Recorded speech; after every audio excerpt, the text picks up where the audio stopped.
इस दौर में जो नौजवान नस्ल है ना, वो अपने दादा अपनी दादी के साथ बैठते ही नहीं है। उन्हें बदबू आती है उनसे, वो उन्हें गंदा समझते हैं। वो किसके साथ बैठते हैं?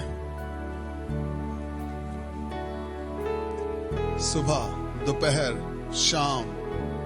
वो तो कहते ने फरियादां गुजारा, ये कहते बैटरियां चार्ज करा, ब्राइटनेस कट करा ते ब्राइटनेस वधावा, इंटरनेट चेक करा, डाटा चेक करा। उसके पास टाइम ही नहीं है दादा दादी के पास, पता ही नहीं है उसको कि हमारे बाप दादा कहाँ से निकल के आए हैं, वो क्या करते रहे। हमारे दौर में ये नहीं होता था, तो हम रात को बातें सुनाकर, बातां दा पता तो दादा के साथ दादी उनकी झोली में बैठ के उन्हीं की रजाई में घुस के बातें सुना कर देते थे। हमें पता है वो क्या बातें करते, वो याद रह गई हैं कुछ बातें। आई विश के सारे तजर्बे उनके याद रहते हैं हमें। अब आपको पता इसलिए नहीं है क्योंकि आपने वो टाइम गुजारा ही नहीं है। तो जब आपने वो टाइम नहीं गुजारा, वो चीजें सुनी नहीं है, इसलिए आपको ये इंसेन लगता है। आपको कहता है ये तो दीवानगी की बातें कर रहे हैं पास्टर जी, इंज तो नहीं ना होता। नहीं होता है, आपके घरानों में भी होता रहा है, आपको नहीं पता।